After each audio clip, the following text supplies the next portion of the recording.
Good evening, ladies and gentlemen. Hope everyone is doing great. We're just waiting for a few more people to roll in the door. I see people still arriving. Thank you for everyone who's complimenting on the graphic. Yeah, thank you, Jerry, for the 5x5. Appreciate it as always. We are just getting ready, as I say, and tomorrow we're celebrating a little early because tomorrow is America's Independence Day, and you're probably wondering why is a guy from Britain celebrating Independence Day? They wrestled America away from the British. And as you can tell, I'm not from Texas. But you know what? I feel more patriotic towards America than any other country in the world. This is a great land and it gives great opportunities for your own independence. But it doesn't matter where you are in the world. What we're going to talk about today is how you can declare your state of independence. Independence from your job, from any of the BS that is pulling you down in your life, from whatever financial position you are, from your job, from even if you're an online marketer, from Google, dependence on traffic, dependence on one income stream. Literally, we want you to be absolutely free of every chain or constraint that's stopping you moving forward. So we're going to talk a lot about that this evening and lots of other stuff as well. Now, just make it, like I said, I'm just going to give it a couple of more moments while people are still rolling in. I see lots of people still arriving here. So we are going to get rolling and we'll see what's going on. Oh, okay. Someone's saying that audio is dropping out. How's the audio? Is everyone else able to hear me? I just want to check, make sure that we're all good. I'm going to check on system preferences here just before we get started. Okay, input volume is loud. Okay, anyone else having audio issues? No? Okay, lower than normal. Okay, let me just make sure before we get started here. Let me make sure GoToMeeting is doing what it should do. Now, I don't know if you can see my screen right now, but okay, no, okay, let me check audio. It's using, now that should be much, much better. Let's see if that works. Okay, much better. Okay, yeah, it was using the built-in microphone, and I guess the built-in microphone on this laptop is kind of crap. Okay, there we go. Good now, good. So, welcome, one and all. We are going to get started here, but before I jump in today's content, I do have to do a wee bit of housekeeping. As some of you may or may not have realized, Rapid Content Wizard is not working at the moment. If you've tried to use it, you've probably not been able to log in, not been able to use it, and you're probably wondering what's going on. Well, I'm going to be 100% honest. I'm a wee bit upset and a wee bit, well, put it this way. Let me just jump straight to it. I'm not going to gloss over it. We've got someone within the inner circle who is trying to destroy Alan's launch. This is a very sad fact because the only people who really have access to this software right now are the inner circle. It's not publicly available, and we've already had someone leak it, get a copy, crack it, and released it on the Black Hat forums before the launch. Now, this one individual, I'm keeping a very close eye on them. I know who it is. And we've obviously taken steps to mitigate this, which means we've had to take Rapid Content Wizard offline. Now, here's the thing, guys. I'm very upset about this. I'm going to be quite honest, because we bust our butts. Alan has done over 22,000 lines of code, I think it is, he said the other day, that he wrote to create this tool, and has worked his butt off, and he's giving it to everyone in the inner circle for free. Now, this is a very, very generous thing that Alan's done for everyone here, and for someone like this person has come in here and is attempting to destroy Alan's launch before it even happens. That is absolutely unforgivable. Now, I need your help. here's what's happening. We are going to release this again the day of the launch, okay, which is happening on the 15th. We have a new version with different stuff in place to prevent this problem. So you're going to have to re-download on the day of launch, okay? Your old version is no longer valid. So what we're going to do is we've basically disconnected the old version. We've had to. This person has put us in this very, very unfortunate position, and I'm going to need your help. What we're going to do is I want you to go out there. Alan needs your help. I need your help. Because of this, we need you, whenever you see someone talking about Rapid Content Wizard, if you've enjoyed it up to this point, if you know how powerful this tool is, we need you to go out there and make, nice comments, nice feedback, give Alan glowing reviews, give the software glowing reviews. We need your help on that. We're also going to possibly start a Warrior Forum thread, a review thread, where people talk about it, and so we'll need your help with that as well. And we'll announce that in the Skype room as we go forward. But guys, Alan needs your help. I need your help. We need to combat what this person has done. And it's very, very unfortunate.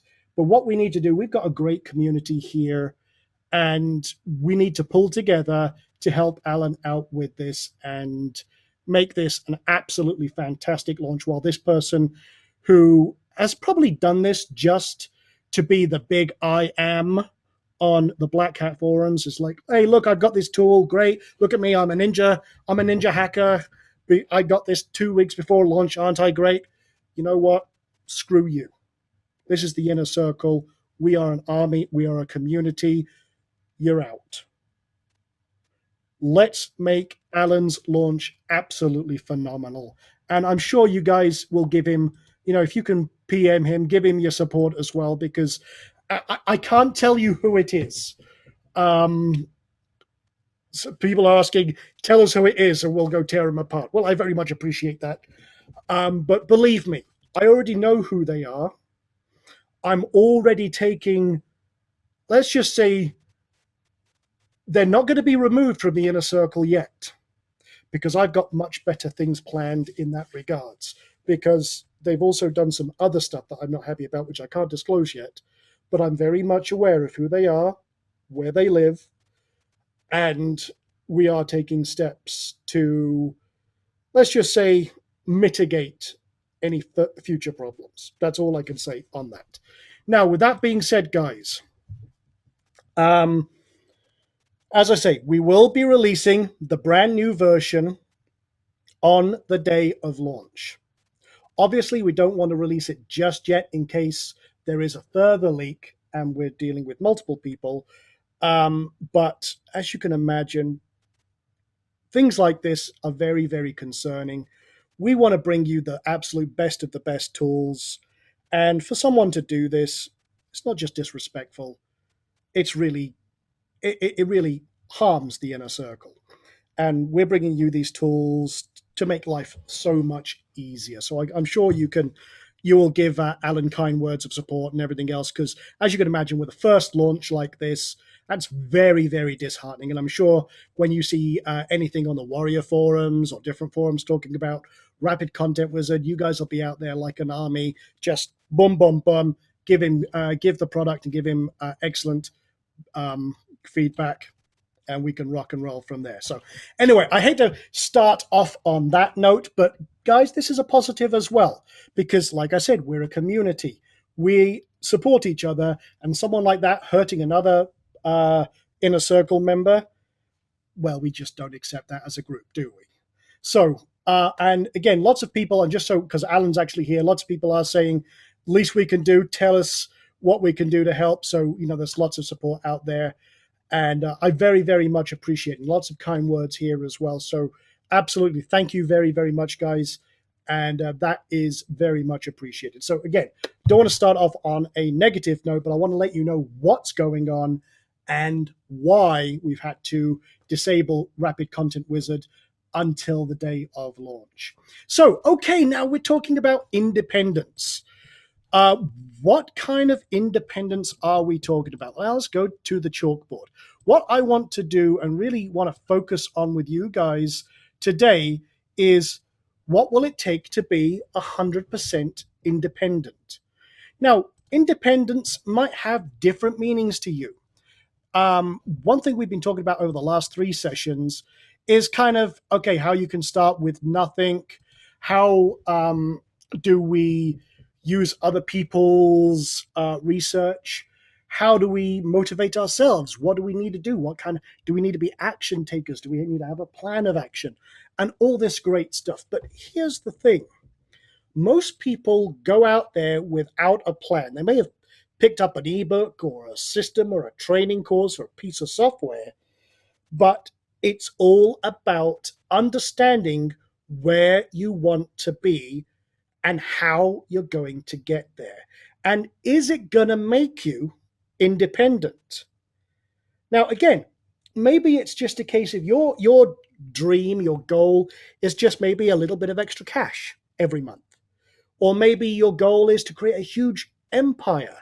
Or maybe your goal is I'm going to create a few websites and make $1 million.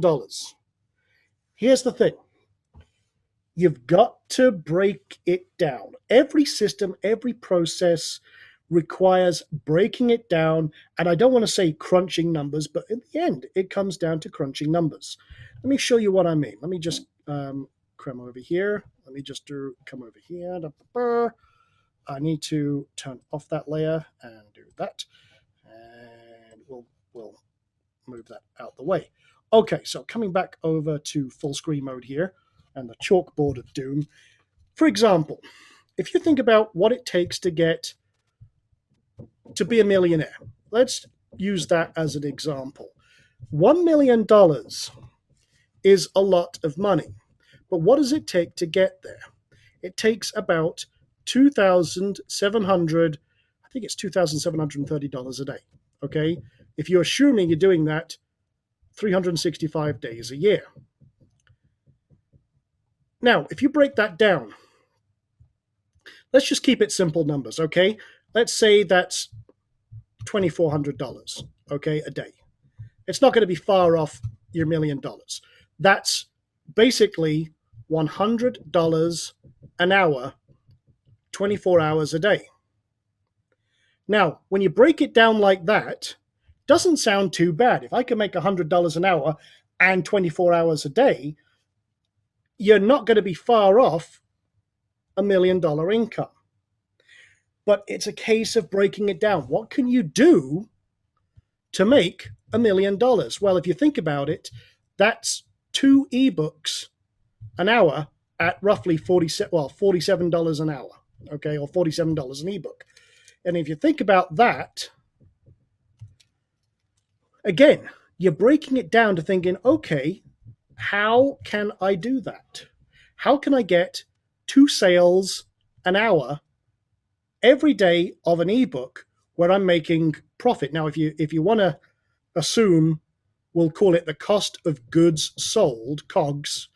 Say that you have to sell 3 at 47 because it's going to cost you, say, I don't know, let's just say an assumption here, to make those 3 sales. Maybe you're buying some traffic, so you have to spend $47 to make 2 sales.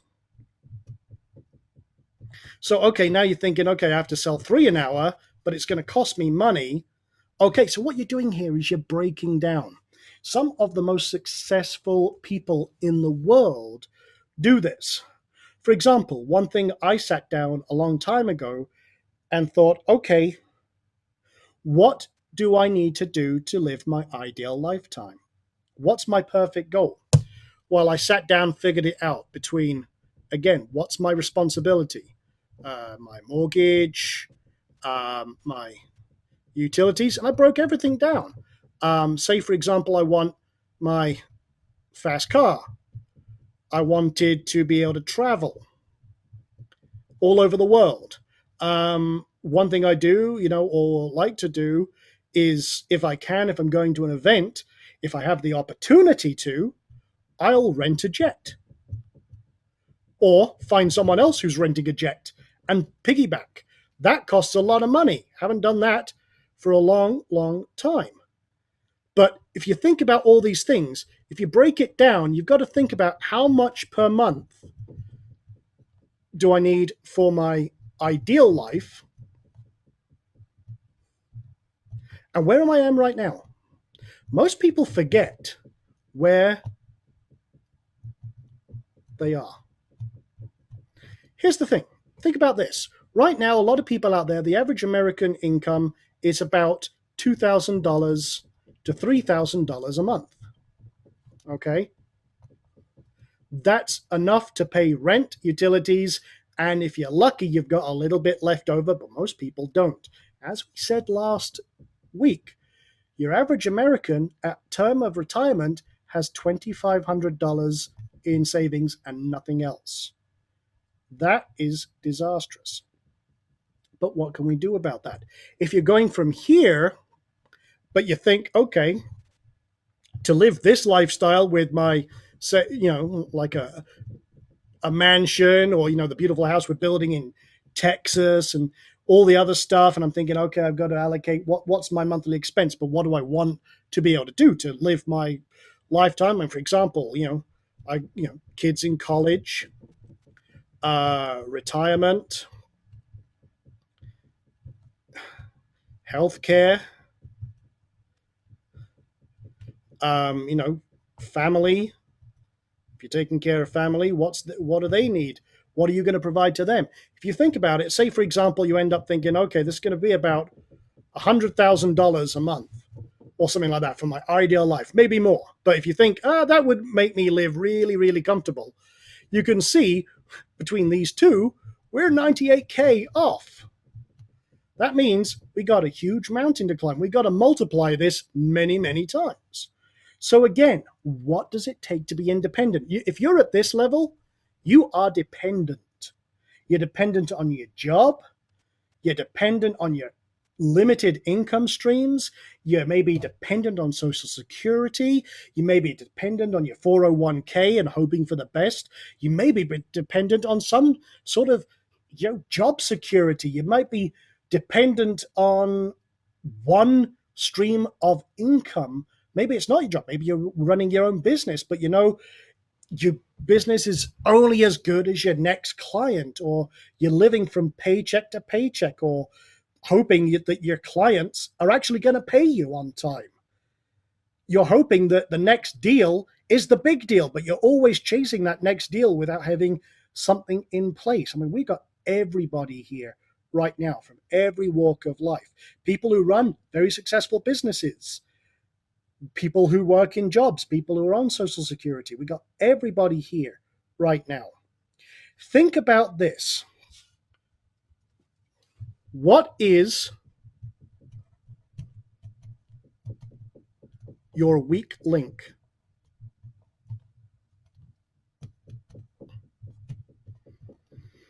Now, we do this in, again, I'm not going to go all geeky here, but what we call a single point of failure. Imagine this. You're in, and this is something I had to explain to a CEO once. They've got their big banking network. And again, this is back when I used to do bank security. So they got their big network. Then they had their storage. And we're talking petabytes of storage here. And they had basically one pipe between their main building and their storage. This is a single point of failure. Imagine what would happen if that pipe got broken. All of those billions and billions of dollars of transactions they did every quarter would be destroyed. They would have nothing and hope that they could fix this as quickly as possible to get things operational. That's what we call a single point of failure, an SPF. So what we ended up doing was creating different bridges where the traffic would come through different routes, and then it would come and it would basically, we would create, it could happen that this one would go out, this would go out, this would go out, and this one would go out. There would still be a conduit. And that's called making sure there's no single point of failure. But now imagine in your business right now, what is your weak link? If you lost your network right now, or your internet, or your computer blew up, is your business gone? What if your host went down? Right now, for example, one of my websites was down for hours because of a HostGator cock up, because they've been purchased by HostGator by another company, and they're migrating all the servers. One of my media servers was offline. That created a single point of failure. Now I flipped it over to another server because I had that, but that was easy for me to do. So I had a single point of failure, but I had a backup. Now think about this in your business right now. Okay, the website goes down, or you've got Google slapped, or AdSense, that's in your mainstream of income, and suddenly they've slapped you. Okay, what happens? Your money goes bye-bye. And all your hard work with that goes bye-bye. That is a dependency. For example, another one, SEO. We just talked about Google slaps. If your only source of traffic is SEO and you're dependent on your rankings, that's an SPF. If you're dependent on, say, AdSense, and you've got no other monetization, that's an SPF. Maybe you're dependent on, say, list building, and you've got your list with one autoresponder service. What if they suddenly said, you know what, your open rate's too low, or you've got your complaint rate's too low, we're destroying you, and you didn't have a backup? That's a huge SPF. Those are dependencies. You should always have plan B. And this is what we want to talk about a lot today. What is your plan B? What is going to get you from where you are now to where you want to be? And people who've been with the Inner Circle for a while know this diagram because it's one I use a lot. Now, you may have seen this diagram used in other places, but I do it slightly different. We talk about having a solid foundation. Everything you're building has to be built on a solid foundation. And if you don't have a solid foundation with a solid plan, then everything is going to fall apart. And it starts off with plan A, but you also have plan B and C. Plan A is your ideal situation. Plan B is your contingency plan. And plan C is if the shit hits the fan plan. And these three plans in themselves help you get to here. And that's what this is all about. Now, think about this for a moment. Say, for example, your plan is, we'll say, let's just keep it simple, 20, even simpler numbers. Let's go over $1 million. Let's say our plan is $3,000 a day. You do $3,000 a day, that's going to get you over $1 million a year. Again, we have to break down is how could we do that? Any number of ways. For example, one of the best ways, the easiest ways, is with residual income. Now, that could be anything from automation, automated sales funnels. That could be membership.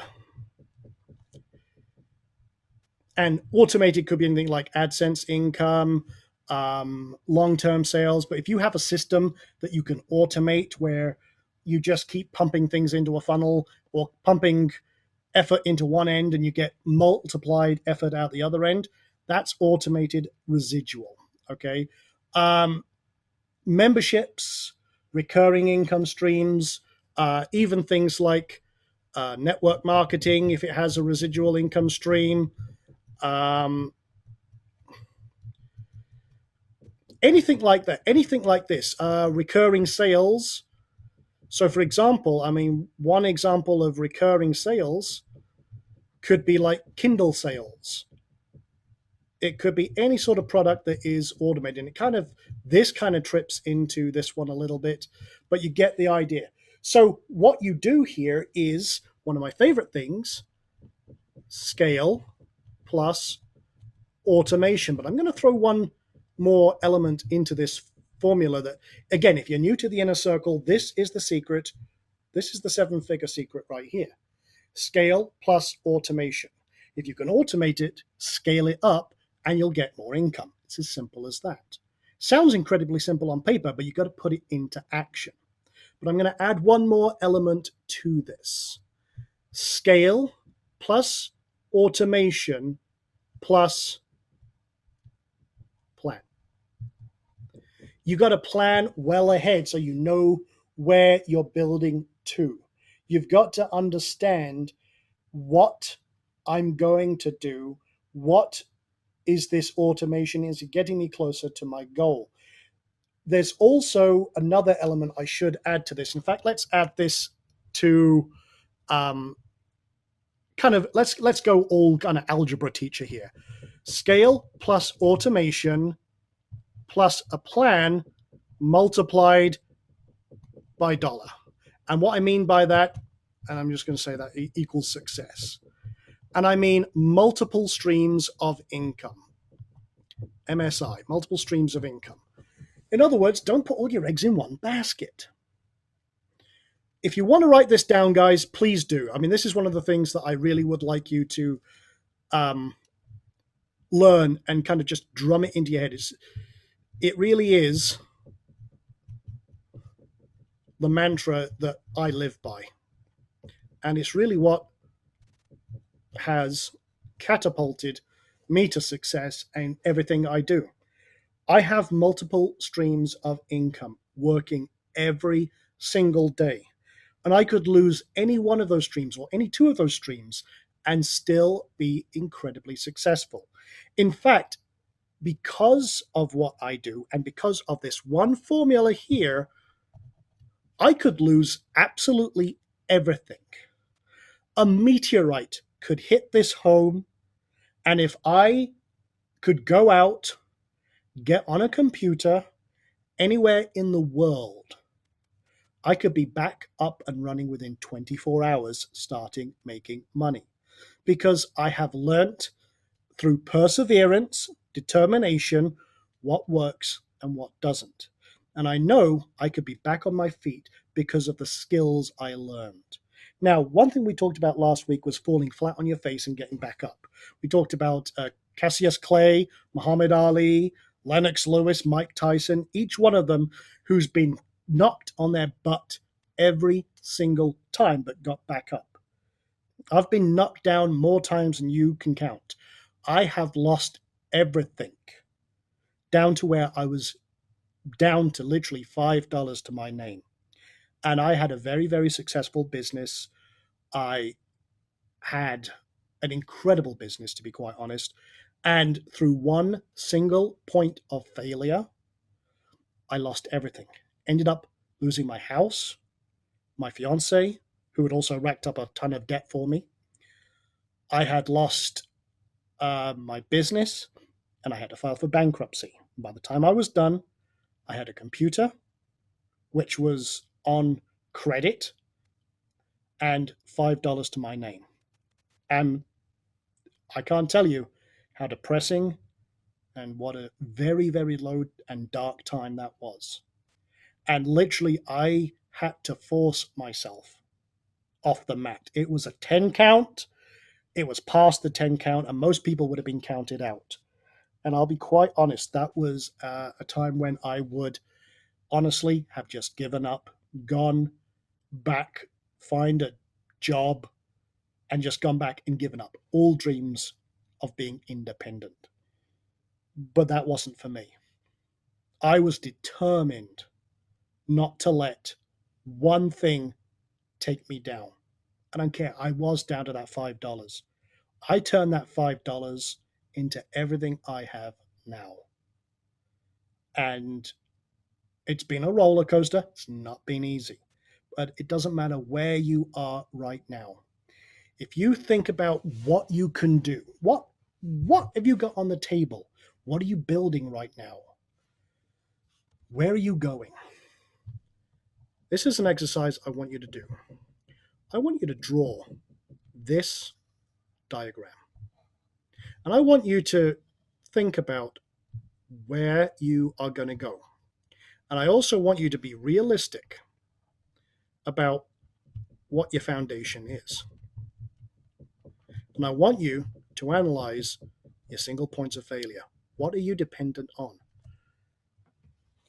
Here's the thing. When you start looking at your single points of failure, you've got to also recognize how to avoid it. What can you add to your business, to your plan, that's going to avoid the risk, mitigate that risk?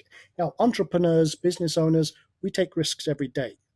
But a smart business owner mitigates that risk by having plan B. And this is what how to avoid is. This is your plan B. So I'll use some examples. If you're using AdSense, sign up with other networks that can replace those ads, or you rotate through those ads. Maybe you've got some affiliate offers. Maybe you joined media.net or some other service, or maybe you're not relying on those ads at all. Maybe you're selling ads and you want to put together, then you think, okay, what do I need to do to sell ads? Well, you need a media kit, you need stats, you need traffic so that you can show to advertisers that this is valuable, your click-through rates, so that people can see from your AdSense ads that you're getting high click-through rate. Well, guess what? That's going to be incredible information to give to potential advertisers. Maybe you want to sell your site and flip it. Maybe this is a real estate. We've talked about a model before where you rent pages to local businesses on sites, or maybe another business on the site. Maybe you get paid content. There's many, many different ways you can monetize a site. But again, those are multiple streams of income from one site. Well, that's great. Think about this. Okay, I'm doing this with one site. Now we come into the scale plus automation plus a plan, and then plus the, multiplied by the dollars.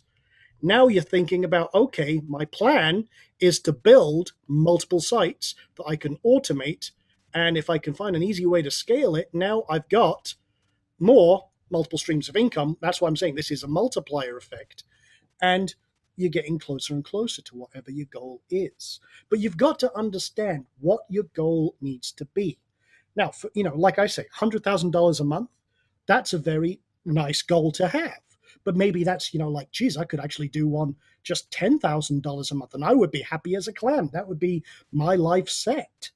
Well, okay, $10,000, let's just use that as an analogy. $10,000 a month is not too bad at all. If you think about that, $10,000 a month, if I divide that by, let's just say, we'll divide that by 20 work days, okay? So say that's, if my math is correct, that's $500 a day, okay? $500 a day. Okay, that means I've got to sell, and I'm going to use the example of ebooks just to keep it simple. So let's just say I've got to sell 10 times something at $50. That could be an ebook, could be a video course. And you think, well, that's okay, but right now I'm only selling one. And I'm only making $50 a day. I'm 1/10 of the way there. Okay, what you need then is more traffic. Look at conversions. And then think about, okay, well, what's my funnel? Can I monetize the funnel better with upsells? And what you're doing is you're increasing, we're using exact numbers here, but if you think, okay, you turn that one customer into $100 customer, now you only need 5 sales a day if you're doing $100 a day. So you've got to think about, okay, what is happening in my business, or what do I need to do? Maybe you're not even making a dime right now. Well, guess what, guys? That's on you. You've got to think, okay, right, I'm not making any money with this right now. What am I going to do? Here's the thing. I'm going to say this right now. No excuses. Don't blame the product. Don't blame the tools. Don't blame the person who showed you a system. Don't blame the software. Don't blame the world. Don't blame the internet. Don't blame the economy. Don't blame the president or politicians or, your dog's ill and he puked in your shoes, so I can't make any money online. It doesn't matter. No excuses. The difference between people who succeed and fail is people who succeed have no excuses. The responsibility for success only relies on one person, and that is you. So think about this. If people are out there making money at what you're doing right now and you're not, then it's you. You've got to look at what they're doing. What are they doing that you're not? Now, we talked about this a couple of weeks ago. What are they doing that you're not? How are they approaching things? You've got to be really honest with yourself and think, you know what? I thought this website was incredible, but it sucks. It doesn't have the critical elements that convert, build leads, build money, and everything else. Or say you've got a niche website in a niche that you're kind of familiar with, but it's the same as every other website out there. What makes you exceptional? What's going to attract people to you, your website, your business, your conversions? Why should they even give a damn about you? You answer questions like that. You have to be really, really honest with yourself, brutally honest with yourself. And then you can move forward because you can create your plan A, B, and C. Maybe you're thinking, okay, plan A, I want to create 25 AdSense sites. And they've got to be optimized with alternate ads. I'm just going to give you a kind of a random model here. Alternate ads that rotate. That is your plan B. So you're not dependent on AdSense. If AdSense, for whatever reason, says, oh, you're no longer able to use us. But on the back end of this, I'm going to have list building.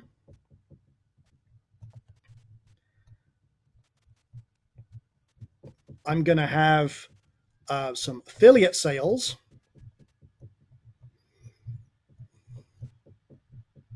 And I'm going to automate everything. Okay, cool. You've got a formula. That's plan A.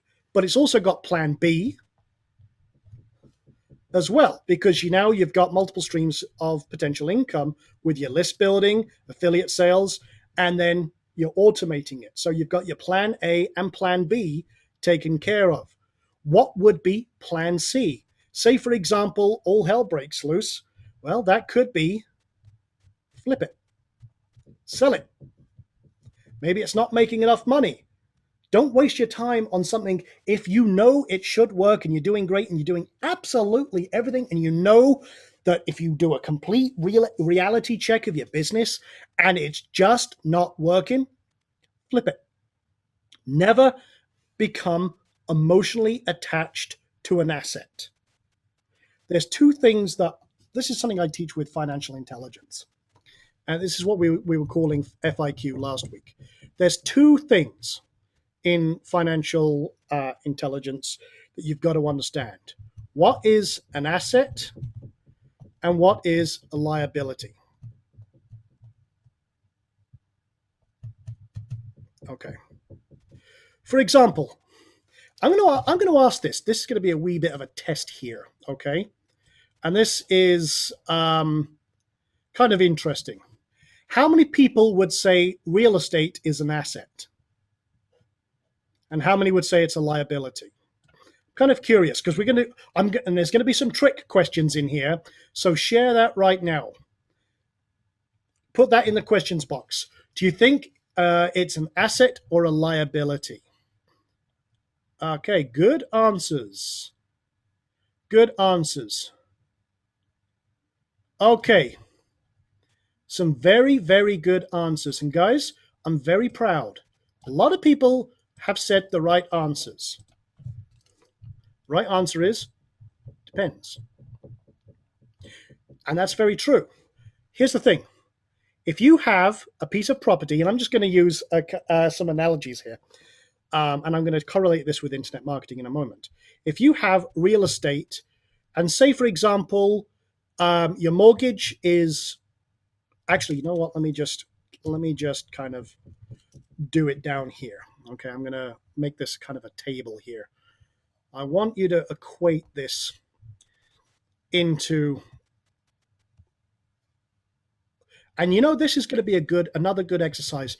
Draw this table. If you've got a notepad and pen, which you always should have when you attend these sessions, I want you to fill these in, but only after we've talked about what falls into what category. A liability is something where you owe money or it loses you money. An asset is something that makes you money. For example, traditionally people think investments and real estate, I'm just going to use RE here, are assets. Not necessarily. I mean, in investments, we could be talking about stocks. Okay, zoomed in, zoom out. 1 second. Okay, I hit the wrong button on the graphics tablet here. Okay. So, we could be talking.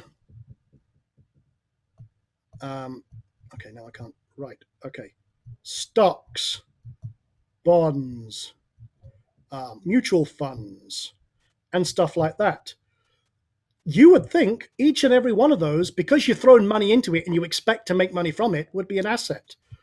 Well, tell that to the people who've lost millions in stocks, bonds, and mutual funds, or 401ks, or any other type of retirement plan. Those have become, in many ways, they've lost money, those are a liability. Another example of liabilities. If you own a property and you're paying a mortgage, that is like if you're paying a mortgage in your current home, that's a liability. If you're renting, that's a liability. If you're paying utilities, if you're paying for hosting, if you're paying for, I'm just going to bundle this in with services or costs of goods sold or something like that. And services could be anything like your internet connection, your autoresponder service, and all this kind of thing.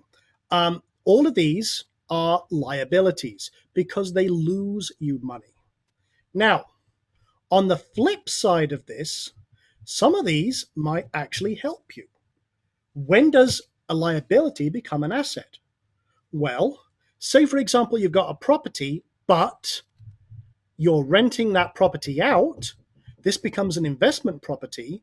Although you're paying on the mortgage, if your rent is greater than your mortgage, that property is now where it moves from being a negative over to an asset. So where your rent coming in, so we'll just say this is income, and this is, well, let's call it what it is. It's an expense, okay?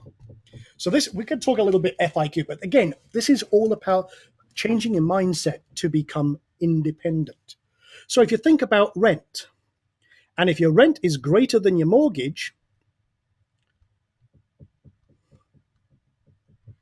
or it makes you money in some way, then that is an asset. I mean, one thing a lot, you've probably heard this, is when people talk about real estate and they really don't know what the hell they're talking about, they always say buy land because there's no more dirt. Now, I'm sorry, that's bullshit, because what if you can never sell that land and you've paid out, say, $100,000 to buy 1,000 acres of land? Well, that's all great, but if you can't sell it and there's no one interested in it, then that's a liability because it hasn't made you any money. It's cost you $20,000. So you've got to think about, okay, what is an asset? Now we're talking kind of about internet marketing. I wanted to put this into real world terms so you can think about the difference and how something becomes an asset and liability. Now, let's talk about internet marketing and marketing online, or essential business assets. You may think, for example, that you have a piece of machinery. Let's take it in business terms, like traditional brick and mortar business. Factory has a piece of machinery. It costs $10,000 for this piece of machinery. They bought it brand new. As soon as they've got it, it's only worth $9,000. Okay, we can't call this depreciation. Okay, because it's like if you buy a brand new car, as soon as you drive it off the lot, it's worth $1,000 less than you paid for it. Instant depreciation from buying from new. So already, this new machine has become a liability. It's already lost us $1,000 before it's even started up. It's $1,000 liability. Even if we could sell this machine right now, we've already lost money. So it's no longer an asset. Never was. Most people would think, and most accountants will tell you, well, that's an asset. Well, it's lost me money right now. So the traditional thinking between an asset and a liability, and this is where millionaires, billionaires, the most successful people in the world think differently about money. And this is what makes the rich rich and richer, and the poor poorer and struggle like hell. And this stuff I'm telling you about right now, this was a turning point in perception for me. And it made me think differently about everything. And especially with my online business, my other streams of income, it really changed my entire mindset from where I went from struggling to make $100 a day to making thousands and tens of thousands of dollars a day. That is where everything turns around, because you start thinking about things completely differently. Now, it's not bad to have liabilities, but it's far better to have assets. And that's what multiple streams of income do. Assets allow you to literally transform your way of thinking and your way of life. If you get enough assets making you money, that is where, again, scale plus automation plus plan multiplied by your money makers comes into its own, because you're making assets. One of the best types of investment out there is not stocks, it's not bonds, it's not day trading, it's not Forex, it's not mutual funds or 401ks, it's building a business. Now, I'm going to tell you a secret right now that I want to instill in every single one of you. It doesn't matter where you are right now in business, where you are in your online career. Everything is about leverage.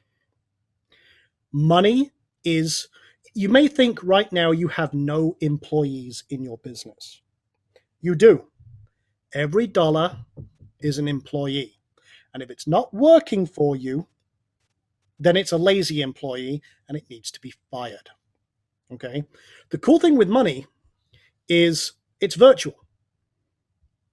And one thing I want you to realize right now is money is worth nothing. Now, you may think that's contrary to everything you've ever learned, because you think, well, I'm working 80 hours a week for nothing.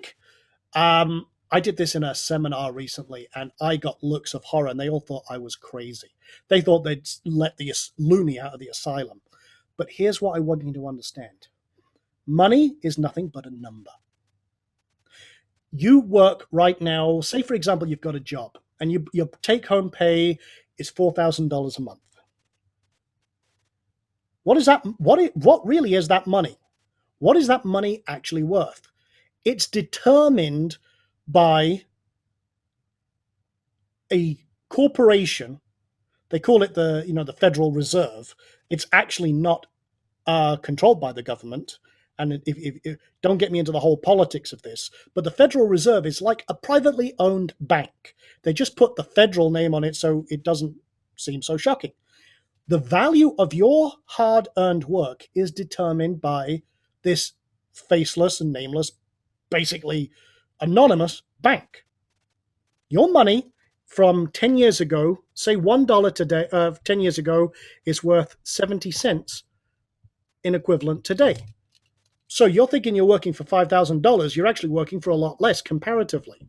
And now this is because we live in what's called a fiat economy, which basically means anyone with a printing press called the Federal Reserve and Ben Bernanke can start up the press and do what's called quantitative easing and print money, which devalues every dime that you earn. We all know that if you work for 12 months, almost 6 months of the year is to work towards paying your taxes. And if you're wealthy, it's even longer because you're paying more and more. And if you live in California, it's even worse than that. So you work 6 months of every year to pay tax to the government. I'm not getting all political here, because you know me. Honestly, they're both as bad as each other. I don't care. A politician is a politician is a politician. I hate politicians. They're an obstruction to success. But we don't become dependent on governments, bureaucrats, IRS. We work around, we understand the system so we can work around the system. That's one of the most powerful ways to become independent. You've probably watched the news and seen how many times people are talking about, I'm again, not getting political, but they're talking about how corporations are not spending any money because of fears about the economy, about Obamacare and the healthcare plan that's coming in 2014. They're worried about what's happening with taxes, and they're not spending money. Honestly, these are not smart businesses. A smart business doesn't care. They will find a way to go over, around, or blow up any roadblock that's in their way. As an entrepreneur, as a small business owner, you have an opportunity that no one else does, because you have the ability to react, to create plans, contingency plans, and enact them faster than any other business or corporation out there. And if you decide what you're going to do for your foundation, for your identifying of single points of failure, your plan A, B, and C, you are going to be able to be almost a foolproof business. Okay? You have the opportunity to literally take over any system you want. I'm going to give you another analogy, and then we're going to get back to this asset and liability thing. I'm going on lots of tangents, but the problem is that when I get into this, I'm basically giving you a weekend seminar condensed into this time frame, and I have no idea how long it's going to take. We'll try and keep it as short as possible. But what we do what I try to do in these seminars is show people that we are the power that drives every economy. We are the ones that have more power than any corporation or any business. But here's the thing. We don't care about all the other corporations. We don't care about all the other businesses. The only person you should care about is yourself, anyone who works with you, for you, your network of people who are making that success possible, your family, and those close to you. I want each and every one of you to be a beacon of light and hope and success to everyone around you. You need to be the ambassador of hope to those around you. Think about all your friends and family right now. How many people, let me ask this as a question, how many people that you've told that have said, you're an internet marketer, have laughed or said, ha, you'll never make any money with that, or oh, what the hell's that? Oh, you never make any money on the internet. That's all scams. How many people have heard that? Yeah? Yep. Everybody, right? Here's the thing. I hate to say it. I have too. There was a time when I first started, I would tell everyone that I'm a consultant or I'm a computer programmer, rather than say I'm an internet marketer. Honestly, most people don't know what an internet marketer is. But when I first started, I was embarrassed about it. And this is the same with things like network marketing or anything else. The reason is they've got bad names and bad reputations. Now, people, there's all sorts of scams out there about making money online. And the thing is, because there's so many scams, people have associated the entire industry or the fact that you can make money online as a scam. Oh, it's all a scam.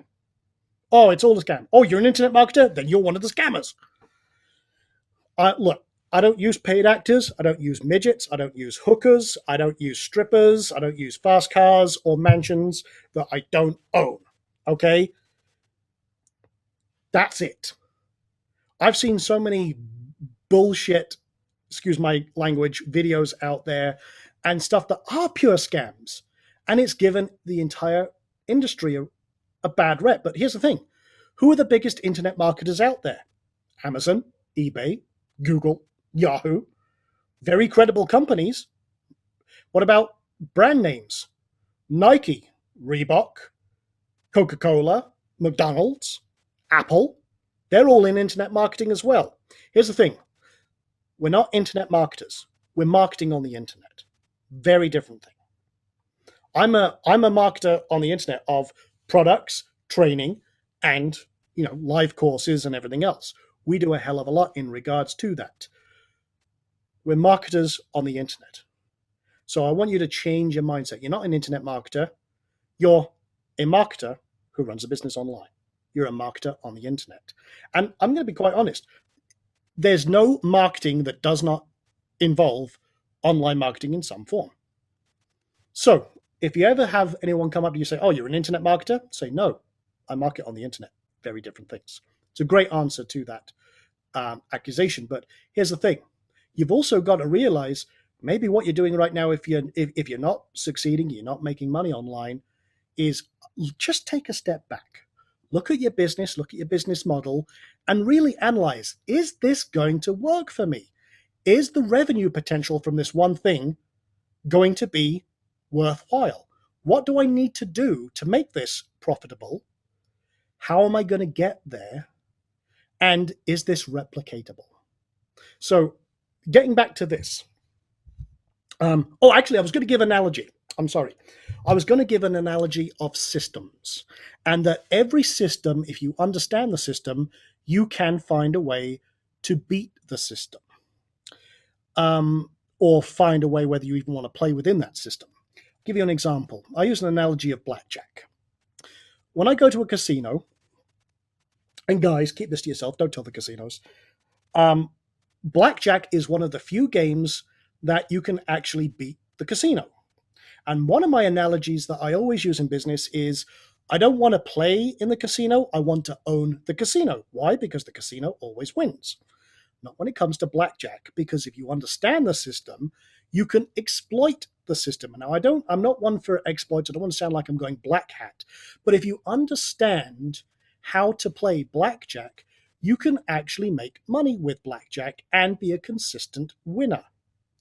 And I'm not talking so much about card counting, although I can count cards. But if you understand the system, there's all sorts of ways that mathematically, if you understand things, you can push things in your favor. There's also things called money management, where you can mitigate your risk of loss, maximize your gains. Because even if you play what's called basic strategy, you've got a 50-50. The casino has an edge, but it's very minimalized. If you go play a slot machine, there's no way you're going to beat that system, because it's about 30% favor in Las Vegas, they legally have to be no less than 25% in favor of the house. So that means if you're throwing $100 in, you're going to lose $25 on average. Now, outside of talking about how to beat slot machines, which you can, by the way, again, it's all about understanding the system you're working within. Now, if your system and your monetization system within your business and your cash flows, identify what your system is, and you'll do that when you're identifying your single points of failure. But if you understand that if you're putting a lot of money into a business right now, and I'm just going to call this, a business here. If your business right now is losing money, it's a liability. You have to decide how much more effort and income to push it to become an asset. And Is it worth it? Do you believe in your heart that you can make it worthwhile? What's it going to take to make a liability that's costing you money right now to turn into an asset? Now, an asset could be anything, guys. Asset could be not just money, it could be anything from knowledge. Is there a piece of knowledge that suddenly made it so that you can achieve success or achieve greater income? If you've purchased a piece of knowledge or you've learnt something, now that knowledge has become an asset. If you're watching Kim Kardashian, and yes, I'm bagging on Kim Kardashian again, but if you're watching Kim Kardashian, that's a liability in your sanity, let alone in any productivity. Okay? So if you think about all of these different things, you've got to decide right now all of your online business efforts. Is it a liability? Is it an asset? Or can it be transformed from a liability to an asset? Or if you have a single point of failure, is that asset going to turn into a liability? It goes both ways. You've got to sit and identify that. Now, if you solve this, if you determine, okay, I'm going to literally sit back, I'm going to map out, I'm going to draw it down on pieces of paper, my systems, my cash flow, what I'm doing, where I want to be, and then is what I'm doing right now going to get me there? And then you find out, okay, if it's not, what am I going to do about it? If you do that, you will have independence of everything. You will not be dependent on one service, one system, one point of failure. You will not be dependent on your income from one stream. You will not be dependent on your job because you will have a roadmap to whatever your success will be. Your plan A, B, and C will always make sure that you have something in your future. Doesn't matter what it is, but you are the only one who can decide that. You guys, right now, you have got to be willing to commit to your independence. You've got to be willing to commit that I am going to figure this out. I am going to do what it takes to be a success. And if I don't know what it's going to take to get there, I'm going to find out. Because if I've mapped it out, if I understand where I want to be and how I'm going to get there, I'm going to identify every roadblock, every map, every nook and cranny, and I am going to get there. And I don't care what it takes. That's up to you guys. What we've covered here is a foundation of understanding, but it's also the foolproof way to never be dependent on any one thing. You are going to be ninjas. You're going to be able to dance like fire, or flow like water, or be as hard as rock, or as soft as the air. You are going to literally be able, no matter what life throws at you, to be able to smile, dust yourself off, and keep going because, like, oh, well, okay, that happened. Time for plan B. Oh, that happened. Time for plan C. And my other plan A. You will always have a way forward. You will always have a way out. Never put all your eggs in one basket. Find out where your single points of failure are. Make sure you have everything identified. Make sure you know where you're going. And by God, you'll get there. I guarantee it. Okay, well, lecture over. I'll get off my soapbox now, guys. But I really wanted, I mean, being Independence Day, I really wanted to kind of share those insights because, I mean, I'll be quite honest, this one thing that we've covered tonight is one of the biggest things that changed my life. And it allowed me to literally plan out, map out everything that I do and everything I'm going to do. I have some huge plans coming up that I can't even talk about. A couple of people know what they are, but we're building something literally that is a multiple seven-figure business per month. Okay? It is that big. It's been in the It's been in development for over 12 months now. And I honestly, I can't say when it's going to be released because it's that bloody big. It is huge. It's my life project. And that came from exactly what we're talking about here. Everything I do now is gearing towards this one big project. And my intention, this is going to sound very ominous, but my intention is to change the world. Everything we've talked about here, some of the messages I've been giving you, I'm going to get that message out to every corner of this earth. Now I'm going to do that. It's going to be revealed very soon. But in the meantime, let's answer some live questions and answers, because that's one of the reasons you're here. So what I'm going to do now, guys, is I'm going to turn it over to live Q&A, and I need to figure out what you need. You know what? Let me do something else real quick. I do a lot of these Ask Sean sessions, and I come up with subjects and topics every single week. I do a ton of cool stuff. But let me do a quick, just in the questions box, tell me what you would like to learn about. Give me some ideas of stuff that you would like to cover in future Ask Sean sessions real quick. I would like to hear from you guys so that I can, because here's one thing I like to do is I like to talk about what you guys need. I mean, this is a membership site and training center built for you. You help build this. Your feedback, your needs, your demands, your roadblocks. That's why we do this every week. So I'd love to do that. Now, Fabio suggested media buying and PPV. That's absolutely awesome. Let's see. Local marketing, paid traffic. There's some more for that. Tracking and meet stat tracking. That's good. New Google requirements from Google. That's good. Traffic. Some more stuff for traffic generation. Getting back to some SEO, simple cash magnets, copywriting. You know, I might have to bring. That's a good one, Stacy. Copywriting is a very essential skill. I actually might bring on my secret SEO, my secret copywriting weapon, Duck Copy, who's my copywriter, maybe share some stuff. He's the guy that is behind multiple six-figure launches for me. He writes all my copy. He writes a lot of my swipes.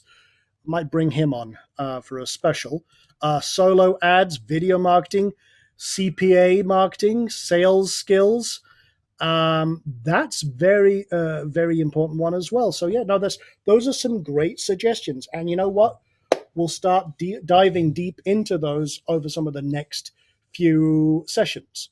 We'll start picking and choosing some of that stuff, because really what we've done here is fundamental, but it's foundational, and it's very, very important stuff.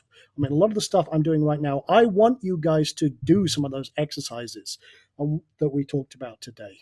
I really, really, truly do, because it's going to help you literally identify what you need to do to move forward in exponential ways and exponential growth. If you do those one things and you start identifying these problems and then moving forward with them, where your potential problems lie and how you can grow and all the different things and where you can enhance and accelerate your business, I'll guarantee you will literally double, triple, quadruple your income. It's literally that powerful. I have seen companies apply some of these things that I've talked about and literally go from $1 million company to a 10 to 20 to 40 to $50 million. Because once you start realizing how you can streamline everything and you remove all those problems and you allow for that growth, amazing things can happen. So great stuff. Let's see, we've got a few more here, actually, some great suggestions. Build an online site, list building. Let's see. I'm just going to go through others. How to launch a new site, killer landing pages, and what it will take to rank them well. Tell you right now, landing pages are very difficult to rank most of the time. You don't want to rank them. You want to feed into them from other things you can rank. I respect your recovery from your business failure. Can you please share with us the reason for your previous business failure so we don't go down the same road? Elizabeth, that is a great question. Okay, you know what? Let me share this story with you right now. A few people know this story, but I'm gonna share it with you real quick. This will be a confession. Okay, when I came out of school, I worked a lot of different jobs, and I wanted to start my own business. Always been an entrepreneur, and I started up a computer consulting business. That's what I did. That was my thing. Because where I was in the very very north of Scotland, there were three main professions, and that was farming, fishing, and alcoholic.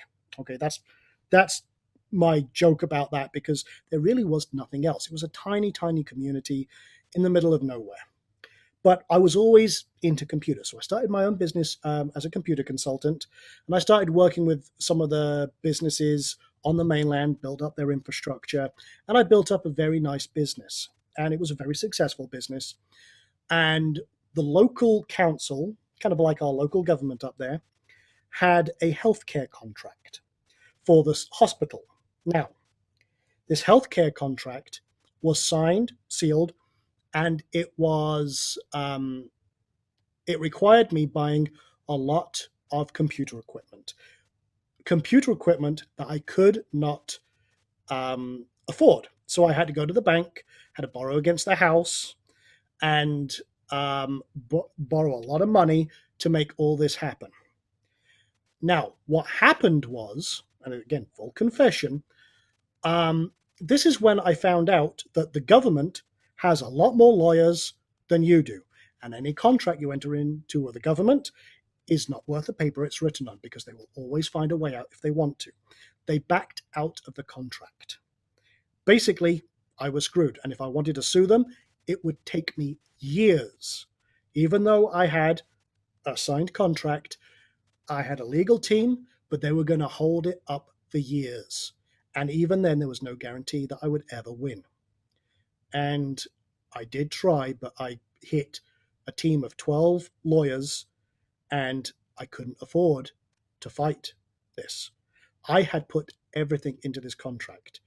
I had borrowed approximately £100,000 to buy all this computer equipment, and now my creditors wanted paying.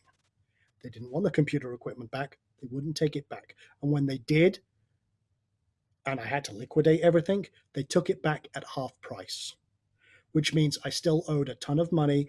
I had leveraged the house, and 100,000 was what I borrowed, but I still had a lot more money I'd leveraged as well. By the time I was done, the bank foreclosed on my house, and that's when I found out that my fiance had an addiction to credit cards, and I found out she had run up about £50,000 in credit card debt that I didn't even know about. It was all hidden from me. It was like an addiction. So not only did I have all that, the bankruptcy, but then I found out about the credit cards as well. So I literally had lost everything. I worked my ass off to pay every single dime back. I took 3 jobs. If you ever seen the TV show Deadliest Catch, I would be out in the ocean for a month at the time because it was one of the best paid jobs I could find. I worked my ass off for over a year to climb back out of that hole to pay back every single cent that I owed to clear all of that debt. Literally backbreaking, the most dangerous work. I saw 5 people die on my boat, but I still went back because it was the quickest and easiest way outside of robbing a bank to get back. So I took 3 jobs. I worked my ass off for a year to get all of that back. And eventually I did. By the time I was done, I was renting a 1-bedroom, we call them bed sits, which means you've got your bedroom, which is your sitting room and your living area and everything. And it wasn't more than 100 square foot, if I was lucky, 200 square foot. And that included my bathroom and a communal kitchen and things like that. It was horrible. It was truly horrible. But I clawed my way back from that. from losing everything back to where I am right now. Now, one of the things I've kind of joked about is I'm the $5 millionaire, because that's where I started. I literally came to America. When I first came to America, I only had $5 to my name and my entire life packed in a suitcase, and I had no idea what the hell I was going to do. But I know I needed to get the hell away from where I was, get a fresh start, and I knew that with my knowledge, my determination, and my perseverance, I would find a way. And find a way I did. And hopefully I can share that with you and help, I tell you that story not to brag or anything like that, but I'll tell you right now, no matter what life throws at you, if you have the heart, if you have the perseverance and the determination, nothing will ever stop you getting to where you want to be. Life may throw you curveballs. Maybe the direction on the river you're flowing on may not go the direction you expect. Might throw you all sorts of different directions. But if you have a good idea of where you want to be, you'll get there one way or another. Anyway, let me jump. Okay, some other suggestions. Automation strategies, creating funnel, backlinks. That is okay, and some other great stuff. And Elizabeth and Ivan, thank you very much, and everyone else who enjoyed that story. It's difficult. I'll be quite honest. It was a nightmare getting from there to here. I will say it's not been easy. If I had to do it again with the knowledge I have now, I didn't have all the help you guys have right now. I didn't have all this knowledge that I'm imparting to you. I had to find it out the hard way. If I could do it all over again, I'd do it a completely different way. I would be in this inner circle looking for strategies and learning like this. And basically, I know I'm kind of a mentor to each and every one of you. Hopefully I'm a beacon of hope for you guys as well. I want to be your lighthouse in the fog so that you can find your destination, you can find your direction. And I am deeply humbled and honored to be that person for you guys. And that's why I do this. I enjoy this. I want to help as many people not do the things I did and make the mistakes I did and have to figure it out the hard way. I want to try and give this to you on a silver platter. That's why I do this. So, okay, let's go over to live questions and answers. So what I'm going to do is let me lower everyone's hands. Now, if you've got a question, raise that hand again, and we can see where we go, because I want to see who we can help tonight. Okay, I'm going to start with Jerry. Jerry, go ahead, sir. How are you doing this evening, and what can I do for you? Good. I do have a question on HostGator. I've been trying to reach them all week. I've got timed out on live chats and on hold for over an hour and never been able to reach them. Do you know what's going on? You know, I know with all these migrations, I've been on with HostGator live chat about 5 times today. I know with all of the migrations they're doing right now, they've been swamped. What I've done is I've had to restart the chat sessions a couple of times and just wait 20 minutes, 25 minutes until I got on there. Eventually it happened, but I have been timed out a couple of times. I didn't bother with the phone, to be quite honest, because I didn't want to wait around that long. But I've had better luck logging into the billing area and then initiating the live chat from there. So might help you, but that's what I've done. And I have been connected to them a few times today. Now, what area did you log on to? To the billing area. Okay, do you have a URL for the billing, or how do you get to them? If you go to hostgator.com, you'll see a link at the bottom of the screen in the very bottom area, and it says billing. You can click on there. If I go to let's see, hostgator.com. If anyone else is having problems with HostGator, come down here, see billing system. Okay. And then it'll take you to log into this area, and then you can initiate the live chat from there. But then when they need to do all the verification, you've also got all your stuff they need there as well. Okay. You're talking about a single point of failure? Real short. Before the internet became really good for anything, I worked for a company that we supplied information through discrete satellite signals, Uh-huh. and including real-time stocks, bonds, commodities, and our satellite went down. Oops. I can Oops. imagine that would be very interesting indeed.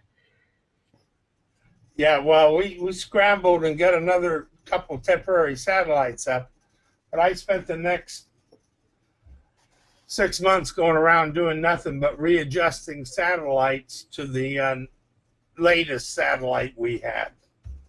You know, one of the jobs I took, I was talking about, I had 3 jobs at a time. One of the jobs I had was a satellite television installation guy. And that was with a company called Sky Television. And they a similar experience. All of these dishes had to be adjusted to a geosynchronous satellite that was called the Astra satellite. Well, this satellite collided with another satellite, and it was completely unexpected. It was actually a decaying orbit satellite. And what is the chance of 2 satellites colliding?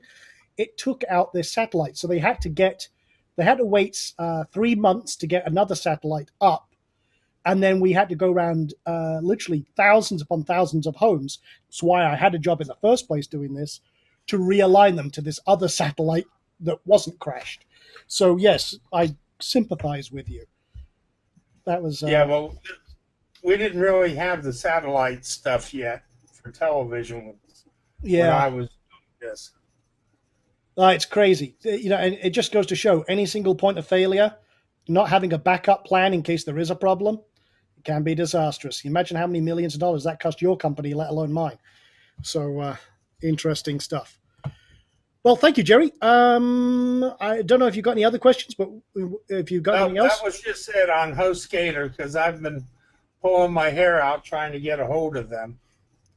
Yeah, their migration has not been the smoothest, but I think what's happened is they've been bought by a new company, and I think they're moving everyone over to new data centers, and they're migrating and merging data centers. But I'm going to say it's not. I wonder if they're cutting their support too. It's possible. I've not seen support take this long before, but I was speaking to a level 2 tech I know down there, and they said that no, they're actually adding more customer support, but this new company and their migration is causing a lot of tickets, which is why their wait times have gone up so much.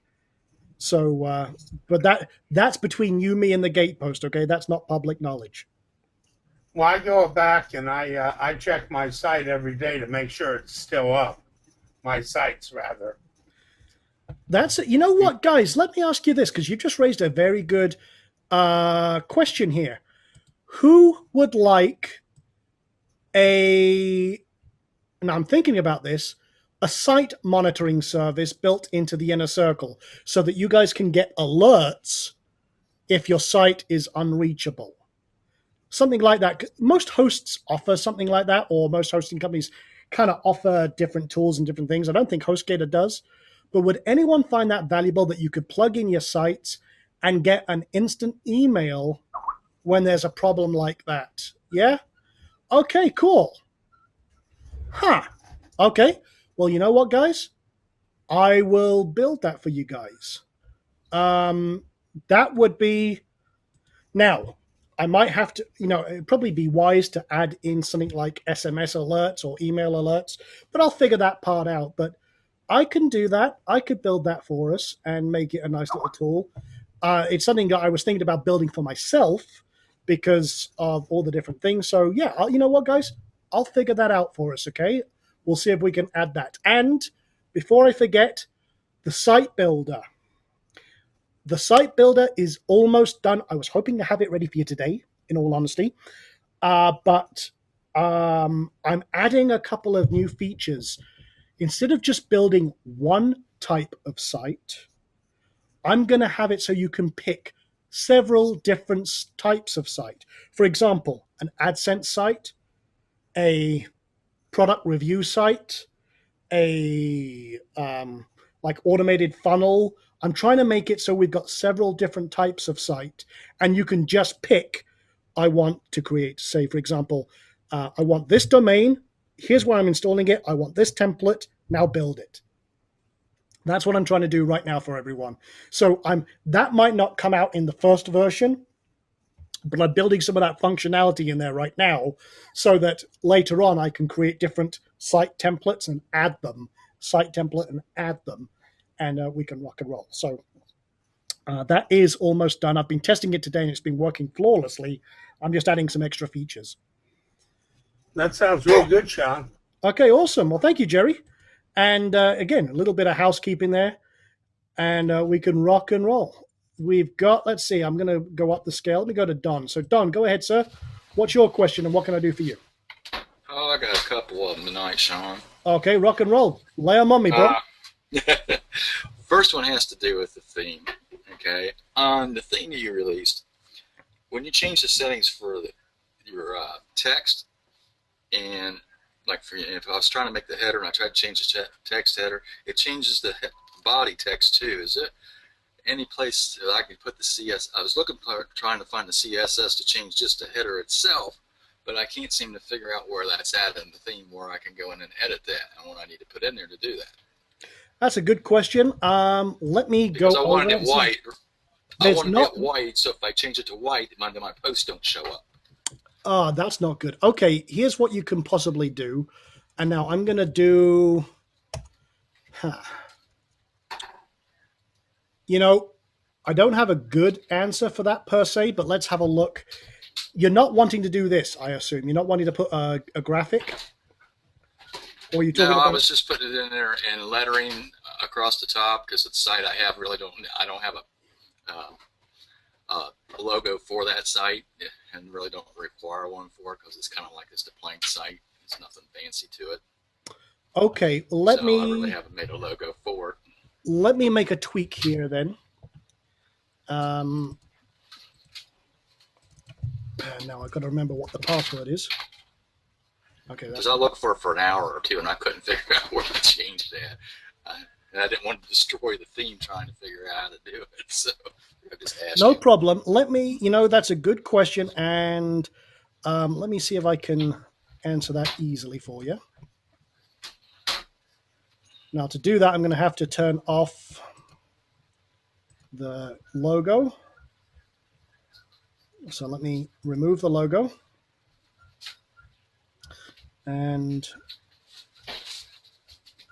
just want to make sure. Okay, now I'm going to save those options. And guys, if you haven't got this theme yet, this is the IMSE Flex theme. We did release this a few episodes back, but if you go into the tools and resources section, it's right there, and it's a really cool, flexible theme. Now, hopefully this will now change this if I empty the cache.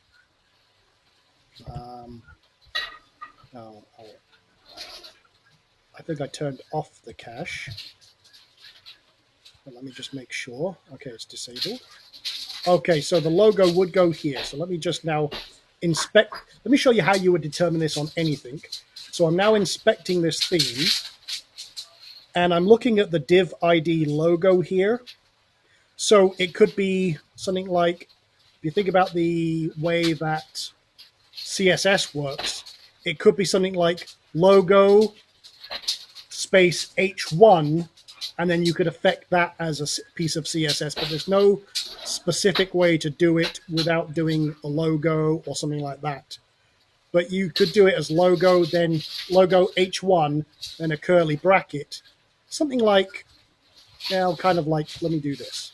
Something like logo H1, and then you could do color, colon, and then I'm going to do a kind of gray there, font size 32px, font family, could be impact, semicolon, and then end the curly brackets, and that could do it.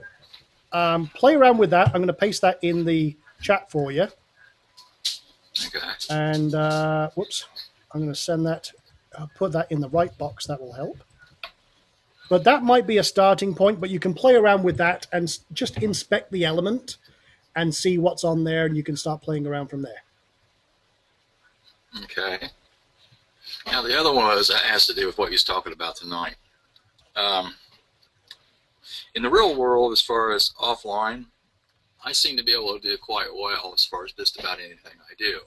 Usually, most of my stuff is generated by word of mouth more than anything else, and I generally, you know, come out well. But unfortunately, my health is failing me, and I can't do a lot of the things I used to do.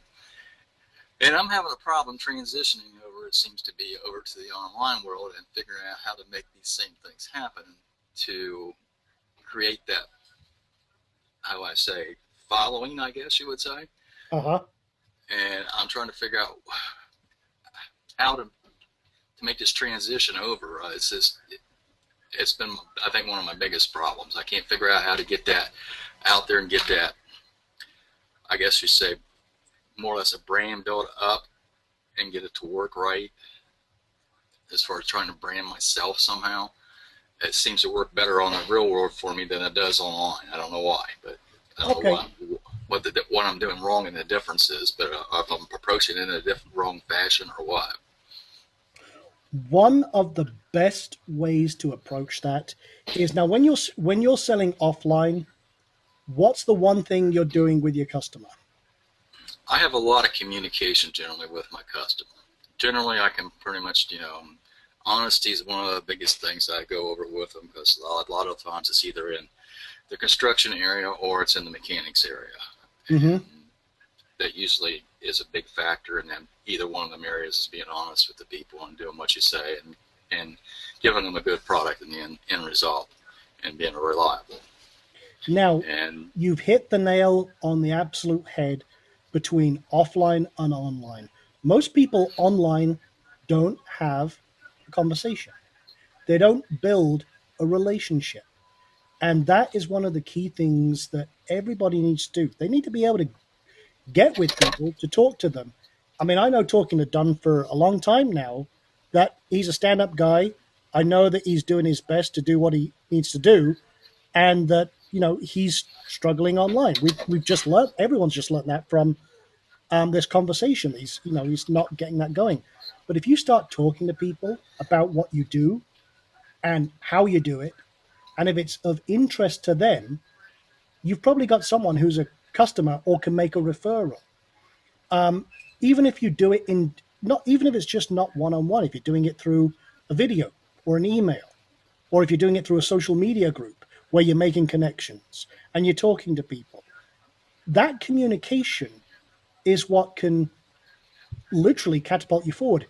If you speak to two people, and this is the same recommendation I'll make to everybody out there, speak to two new people every day. Doesn't matter whether it's online, offline, or what have you. Make two new connections every day. And then keep those connections. Keep in touch with those people. And you will be absolutely amazed at how that can influence your business. Now, right now, you're struggling with traffic or conversions or what have you. So start looking at the stuff that we talked about today. Is identify, okay, what's other people doing that I'm not? Where am I struggling? Okay, right now I'm struggling with getting people to my site or getting conversions. Why is that? What's the roadblocks? How could I put myself in their shoes? Are other people making it easier? Are they going there because it's easier? What am I doing wrong? What's it going to take for me to do what other people do? Is there a different way I can approach this? So again, that I think will start revealing ways forward for you rather than being stuck in the mud. That make sense?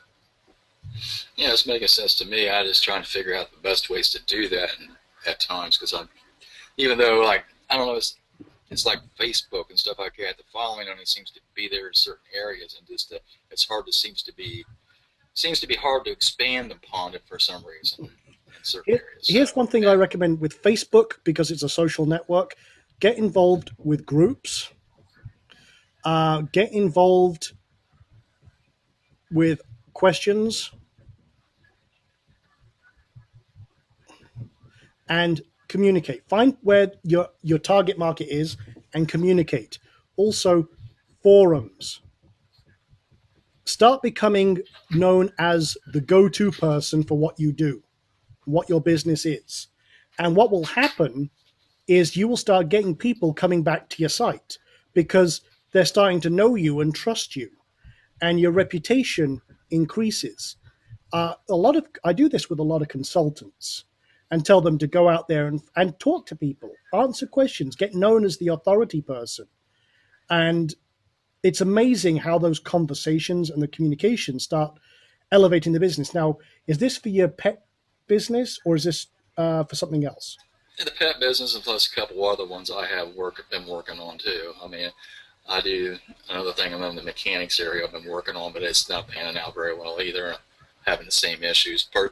Personally, I think, well, I tried doing it through Kindle, and that kind of hammered me a little bit because I took the site down for a while, so that didn't help much. So I should probably went through Kindle and stuck it in there where I had to take the site down. So, well, also with e-commerce is you need to connect with customers. So think about where they're buying. Maybe you start an eBay. Maybe you look at Amazon stores. Maybe you think about Google products where you can list stuff out there. And think about, okay, is my e-commerce solution able to do this? Another one is like Nextag. And then look at your products. Are my products competitive? Do they need to be competitive?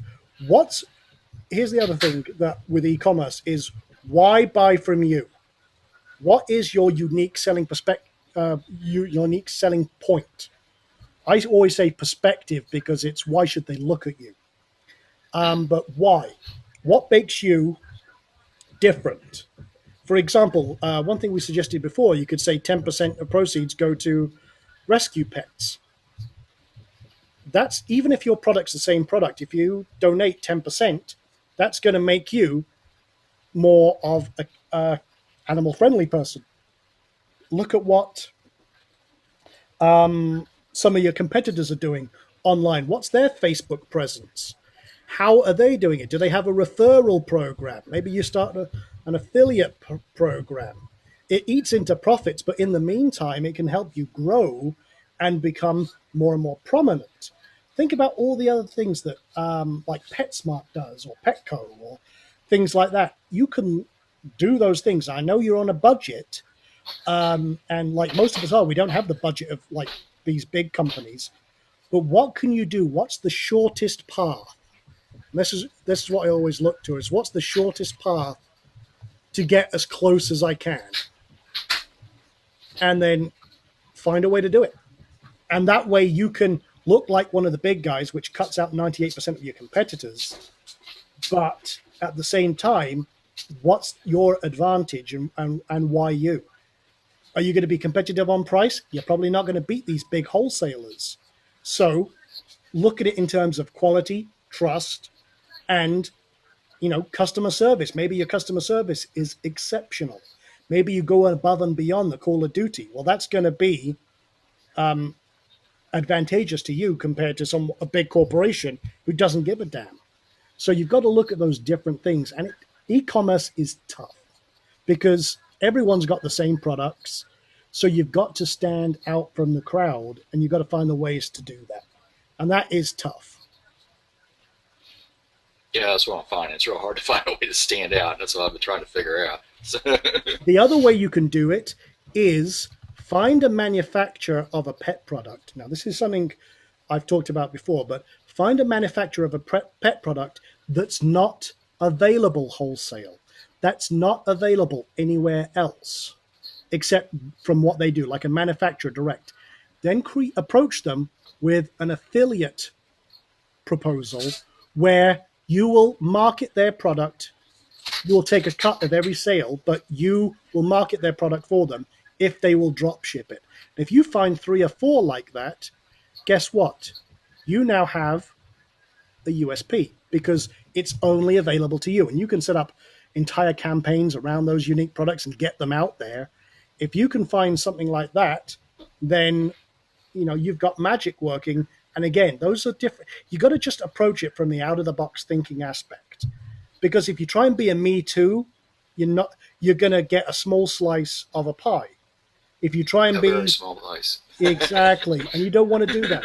If you want, if you want to be out there, you've got to think, okay, first of all, I've got to have something that's attractive that people want, and then I've got to get it in front of as many people as possible. So again, this is kind of back to the foundation. What's your single point of failure? For you, your single point of failure is your products maybe are exactly the same as everything else, and maybe, things like your design or perception and everything else. Okay, if that's your single point of failure, those are the areas you've got to address to get things moving forward. So, and again, it could also be distribution and traffic. So, okay, now you start identifying, okay, what do I need to do? That will help you get where you need to be. Okay. Let me see what I can work on here then of those. So. Awesome stuff. Well, rock and roll and don't give up. That's the main thing.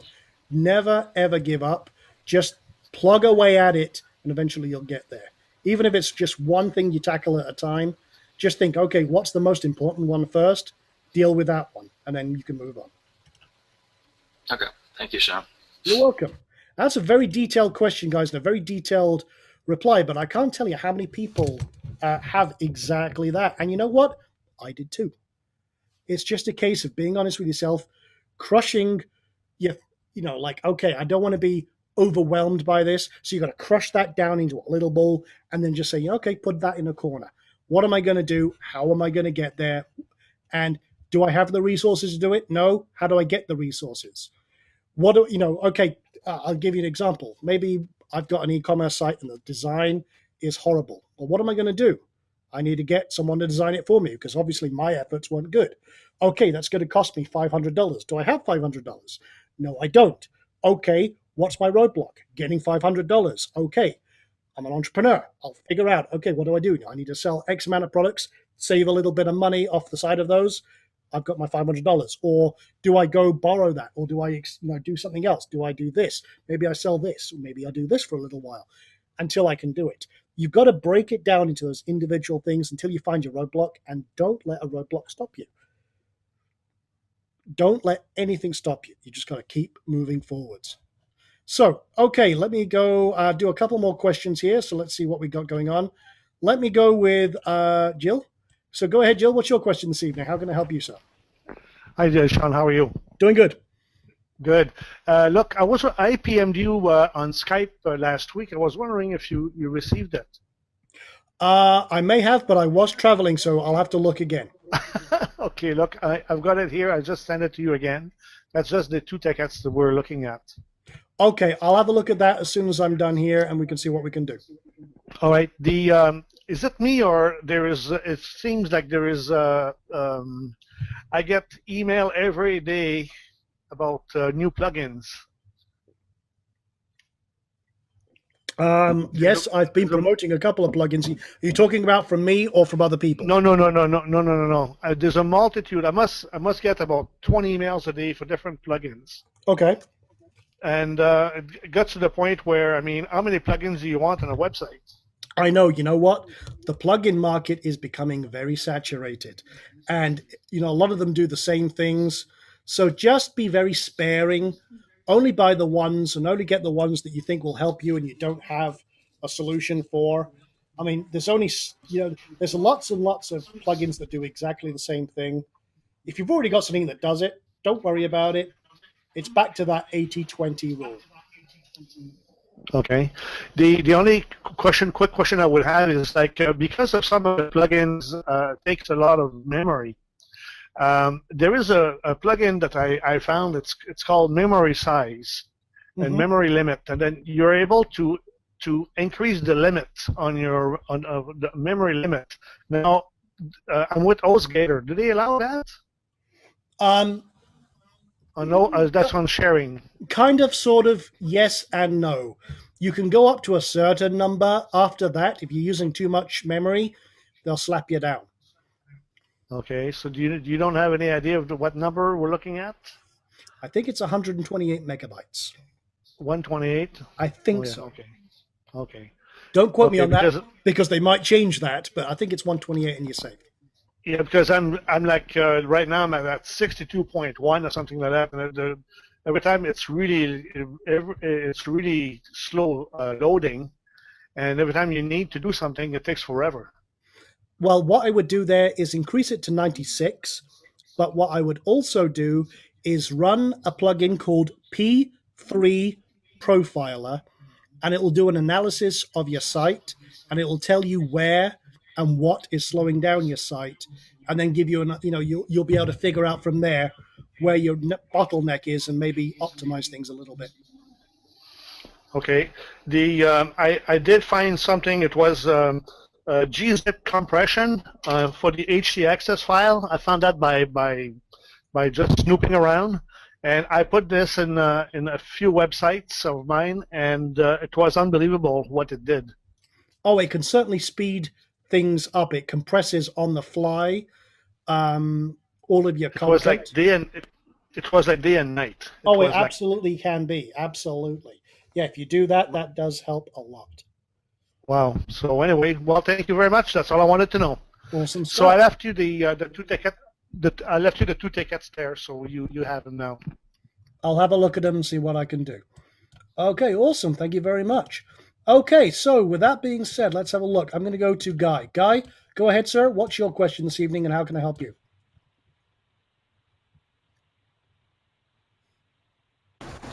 You there, Guy? Hello?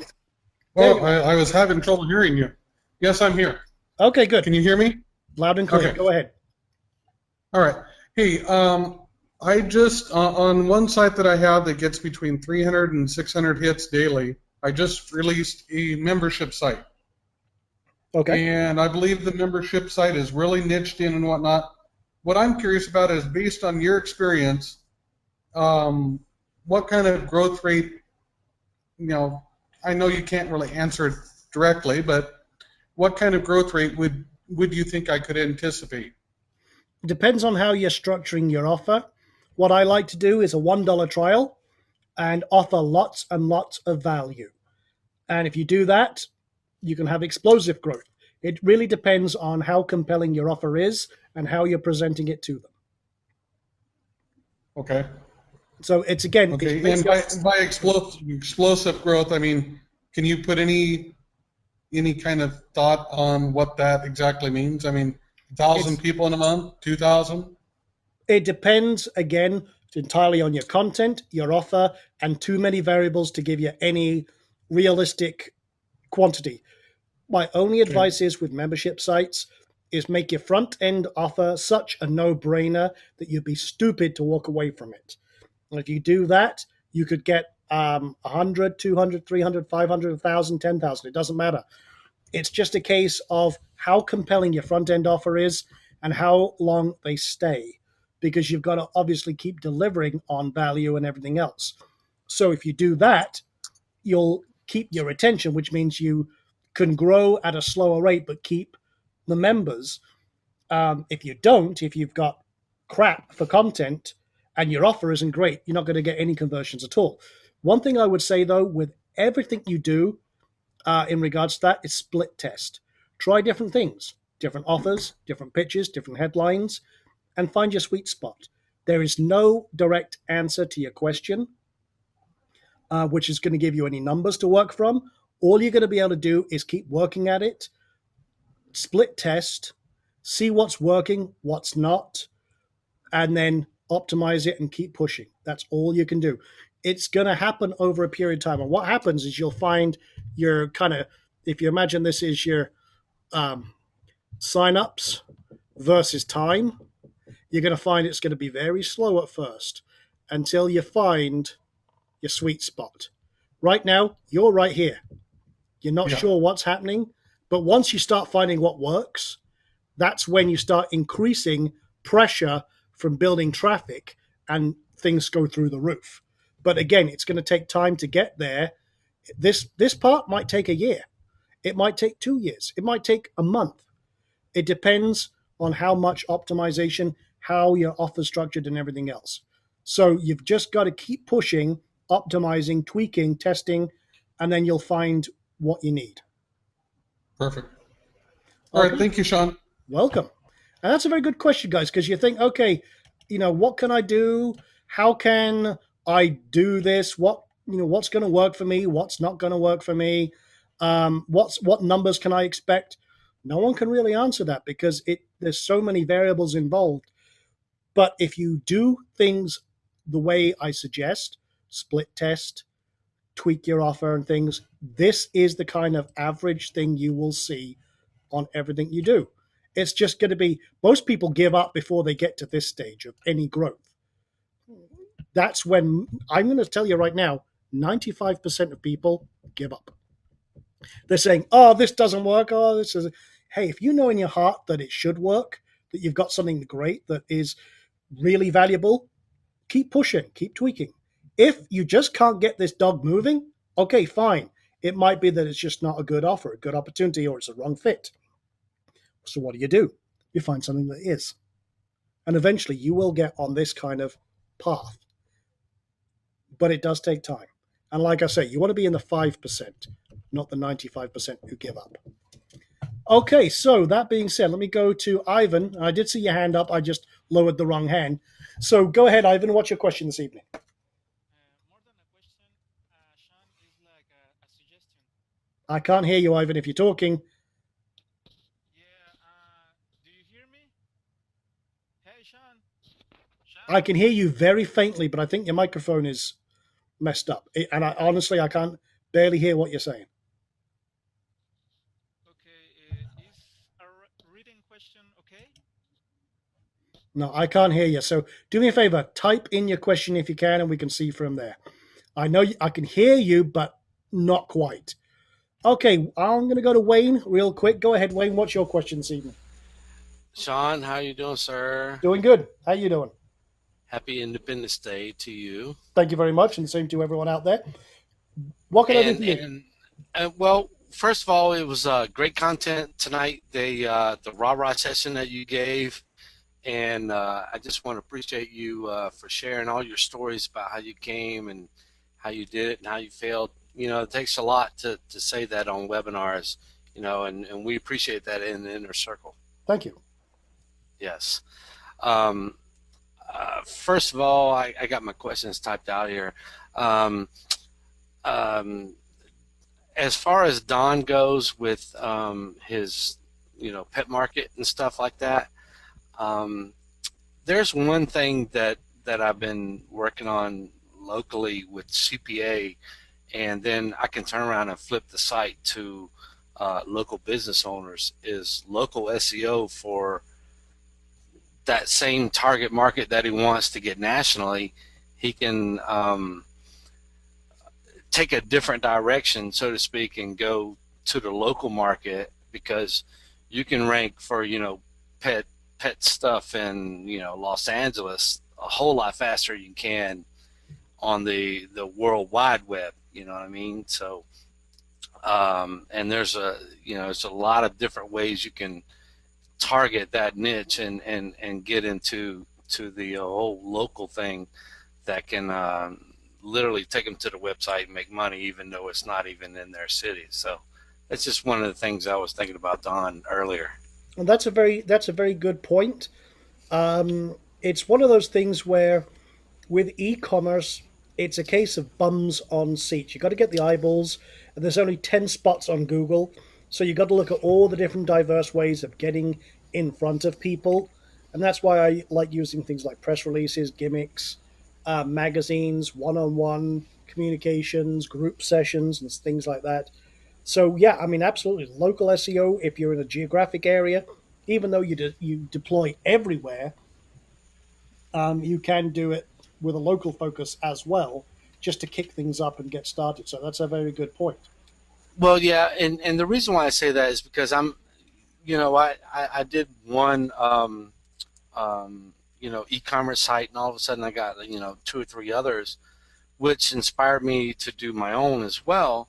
And I can produce products and stuff that I started researching the niche, just like you said earlier in your, find out what they're doing, and I try to implement it in my strategy. So I researched the company, I researched the website, or I check the backlinks, how, all that knowledge is just so powerful to when you implement your strategy in your e-commerce site, you can, piggyback off a lot of things they do and then turn around and do, different things, different networks. Maybe they only advertise in Google or, stuff like that. So maybe you go to Bing and Yahoo. So once the e-commerce stuff that you were talking about earlier, one of the questions I have is, it's hard to rank an e-commerce store than it is a particular blog or website. So do you have different strategies for that? That's an interesting question. Let me share a couple of e-commerce strategies that we did with our art site. First one, we had an eBay store, and what we did is we became basically loss leaders. And what we did is we put stuff up there at break-even point. We broke even, nothing else. Now, because eBay also has the name Feebay, and it can, every listing, everything else. Now, it was all automated, but we broke even. But what this did was it got us customers. These were people who purchased, and we gave them exceptional customer care. And everything was smooth. Everything they wanted was done very quickly, but we got customers. And then from there, because we had such great, we also did a lot of other things like SEO. This was before social media really took off. And we had everything. We had optimized pages for different artists and products and popular things. We did all sorts of stuff. But one of our main sources of customers was eBay. And then we did break even there and then got them into our database. And then through our email marketing and from different promotions and being always basically in their inbox in some form without annoying them, we were the person they came back to when they needed more stuff. Now, with art, it's one of those things is where, okay, you've got one piece of art, do you want more? Well, probably not. With pet things or consumables, if you've got stuff for pets, they may want stuff for their dog, dog bed, dog accessories, dog leads, dog leashes, dog food, I don't know, dog toys. There's all sorts of cool things and angles you can do. You've got to understand your customer. So what we did is we also turned a lot of our customers into getting referrals. And we created what we called the art points system. It's kind of like customer loyalty. And what we did is, hey, if you referred a customer to us, we increased your art points, which got you discounts. Right. And stuff like that. So there was all sorts of different things. But if you think about all the different ways you can get out there, I mentioned a few of them, like Google Products, Amazon, Price Grabber, Nextag, and stuff like that. Even if those are breaking even, what you're doing is you're increasing your customer base. And then if you do things like not so much solo ads, but if you find newsletters and areas where you can advertise where your customers are, things like forums and that, again, you start getting out there in front of people, you can start finding different ways. And this is the same for any e-commerce. Right. Again, it just comes down to looking at your systems. And speaking of system, I have Shopper Press, which is one of the stores I'm building off of. Great system. Yeah. Yes, absolutely, a great product. It has an option to where I can make them become a member, which entitles them to signing up for newsletters and the whole thing, because they got to submit all their information. Mm-hmm. So is that if you had just a regular e-commerce site, regardless of what you're selling, pet products or decals or whatever, should you make that a like something they have to sign up in to do, or should you Absolutely. make them check out as a guest? No, absolutely. I prefer to have them not check out as a guest, because if they do that, I don't get the information to market to them. And that is a pitfall. You can make it an option, but you obviously want to make it attractive that by becoming a member, they can get a 5% instant discount or something like that. Make it a no-brainer to join. Tell them that you're going to get a coupon in the mail within the next 10 minutes off their next order if they order right Well, now. let's talk about that. Let's talk about distribution of a coupon, because you can distribute that in a newsletter. You can put a coupon code into the system that only recognizes that coupon code that goes out to your newsletter people. Mm-hmm. So, right? Yep. Okay. Absolutely. You could do that. You could do that then on social media, have a different one. Hey, connect with us on Facebook right now. Get 5% instant discount. Just, and put them through a like box. You could do that same with Twitter. Stuff out there on Twitter. Start building up a Twitter following, and then put out your latest offers or a 5% coupon right now. Blah blah blah. Again, it's just incentives, and that's just good marketing. But again, building up those following and it doesn't matter what business you're in, whether you're e-commerce or otherwise, things like that can work out very, very well. You just got to think about what's driving people, what's going to entice people to come back, and stay in contact with your customers, stay in contact with your visitors, give them value, give them a reason to love you, and eventually your growth will keep growing and your business will expand, and so will your profits. Right. And one of the things you said earlier was, why is your site different, and what stands you out from the rest? And in the site that I want to build, I'll give you the niche. It's basically decals on car windows. Mm-hmm. And I've been doing a lot of research on it. There's a few tough guys, but I went through the IMC, of course, the software that does the domain names and everything like that. Went through there for about 20 minutes, just typing in everything crazy. Great tools, by the way. That's one of the other things. You have to be in the inner circle to use those tools, and brings me to that point about what they did with Alan and stuff. Man, that's just nuts. It's crazy. Just stop all that craziness. But anyway, I won't say any more about that. But all the tools that you give us, can lead us in different directions, regardless of what we do. Mm-hmm. And in the e-commerce center, the one thing, my hard question that I wanted to ask you is, I see a lot of sites that have customized type signs where they can, type in what they want to, and it deliver that content, to the person that's producing the product, and it goes smooth.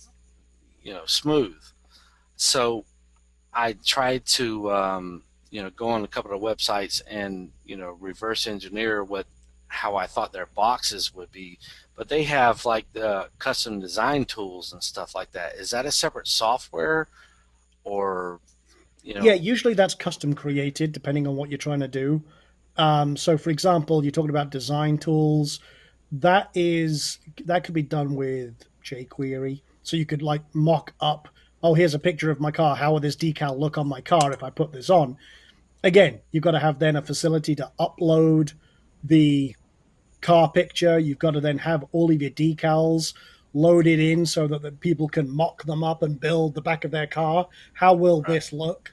And again, yeah, that's custom code, but it really depends on how far you want to go, and then find, a project up on freelancer.com. I need this. And then you need a way to load in based on, what your product is, all of your decals, and then be able to have a management console where you can add in new ones and then tie it to a product. So you need to sit with a programmer to figure out how to do that, how much it's going to cost. And again, guess what? If you do it better than everyone else, you've now got your USP right there. So again, It might take time. You've identified a roadblock.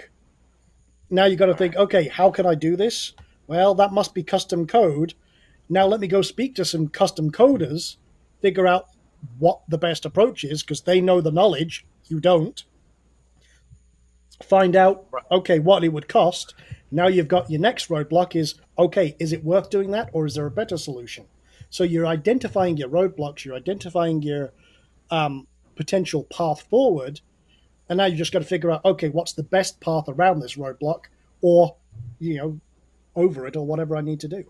Right, and one of my first intentions were to view the source code to where maybe I could see where a third party created the the plugin, and try to contact them. But Sometimes that's the best way to do it. See if it's a third-party tool.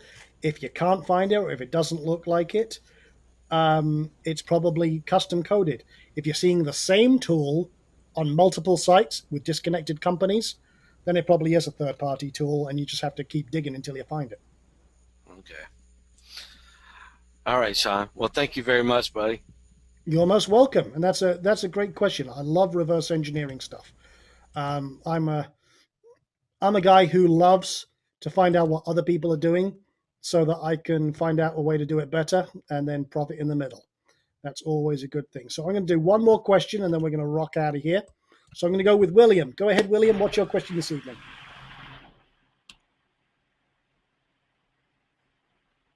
Yes, You there, hi, William? Sean, hi, Sean, can you hear me? Barely, but I'll try and turn up the speaker. Go ahead. Okay, wonderful. I have a business where I sell and promote, where I sell a lot of dance shoes, and I want to create an e-commerce. I was wondering what you recommend. I'm having a real hard time because you're breaking up as well, William. No, I'm afraid I can't hear you. There's same kind of volume as Ivan. So okay. Okay, what I'm going to have to do is, William, type in your question, sir, and then I'll try and answer that. I was just looking here, and Ivan did type in his question. So let me go over Ivan's question. He says, it's more than a question. This is more of a suggestion. When you were talking about the Federal Reserve earlier on, I found a film that explains how the Fed works. And I want to share it with you. Okay, this is called The American Dream and Financial Intelligence and everything else. So he's got a link. What I'm going to do is okay, I don't want to get into all the political stuff. So I don't know if that's political. I'm going to have to review that before I share it. But if you want to find out how the economy actually works versus what you actually understand, there are a few good videos on how that works, and it is very, very fascinating. So, William, you haven't typed in your question just yet. Oh, here we go. What type of e-commerce store do you recommend for a website that sells shoes? Oh, that's an interesting one. I'm looking for the least complicated and easy to upload my products. I've been playing with WooCommerce, which is very, very cool, very easy to work with. And if you look on Theme Forest for a theme called Bazaar, it is one of the best e-commerce themes that's customized and works perfectly with WooCommerce that I've ever seen. It's very, very highly optimized, but there's lots of different WooCommerce themes out there. But this one in particular, I think, is exceptional. It's very easy to work with. Actually, my wife is redesigning one of her sites using it, and it has been a dream. So that or ShopperPress. But for what you're talking about there with shoes, and because it's kind of leans towards fashion and ease of use a little bit, maybe WooCommerce and the Bazaar theme from ThemeForest might be a good approach for you. Okay, guys, well, that is a just over 2 hour session, and I am going to get out of here. I'm going to let everyone else out of here as well. Great session here tonight, guys. Really appreciate everyone spending this time with me this evening. And for everyone in the US, have a great 4th of July and a safe 4th of July. For everyone else in the world that is out there right now, today is the day you declare your independence. So make it a good one. So what I'll do is I will stop this recording. I'll get this up on the website ASAP. We can carry on from there. So until next week, have fun, take care, and declare your independence. Take care.